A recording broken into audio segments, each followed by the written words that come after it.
নিজেদের মধ্যে কাদা ছোড়াছুড়ি বন্ধ না করলে দেশের স্বাধীনতা সার্বভৌমত্ব হুমকির মুখে পড়তে পারে জানিয়ে সবাইকে সতর্ক করেছেন বাংলাদেশ সেনাবাহিনীর প্রধান জেনারেল ওয়াকারুজ্জামান।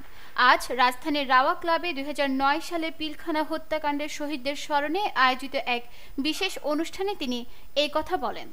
25 ফেব্রুয়ারিকে গভীর শোকের দিন হিসেবে বর্ণনা করে সেনাপ্রধান জেনারেল ওয়াকারুজ্জামান বলেছেন, বিডিআর হত্যাকাণ্ড তৎকালীন বিডিআর সদস্যরা ঘটিয়েছে, সেনাবাহিনীর কোনো সদস্য এতে জড়িত ছিল না।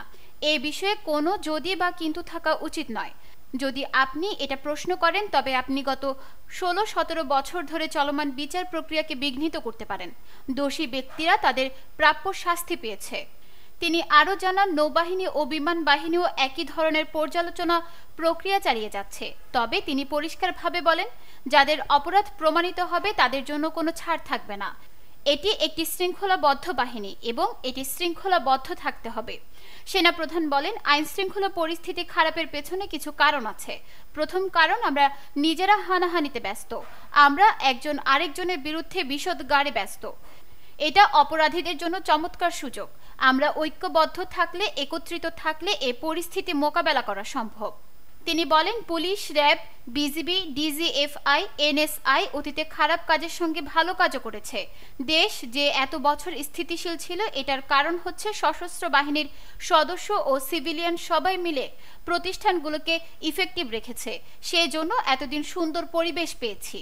ওয়াকারুজ্জামান আরও বলেন, এর মধ্যে যারা অপরাধ করেছে তাদের অবশ্যই শাস্তি হতে হবে, না হলে এই জিনিস আবার ঘটবে। কিন্তু এর আগে মনে রাখতে হবে, আমরা এমনভাবে কাজ করব এসব সংস্থা যেন আন্ডারমাইন না হয়। দেশের শান্তি শৃঙ্খলার দায়িত্ব শুধু সেনাবাহিনীর নয় উল্লেখ করে সেনাপ্রধান বলেন, 2 লাখ পুলিশ আছে, বিজিবি আছে, র্যাব আছে, আনসার, ভিডিপি আছে, আমার আছে 30,000 সৈন্য। এই 30,000 সৈন্য নিয়ে এই ওয়েট আমি কিভাবে পূরণ করব? 30,000 থাকে, আবার 30,000 চলে যায় ক্যান্টনমেন্টে, আবার 30,000 আসে। এটা নিয়ে আমরা দিনরাত চেষ্টা করে যাচ্ছি।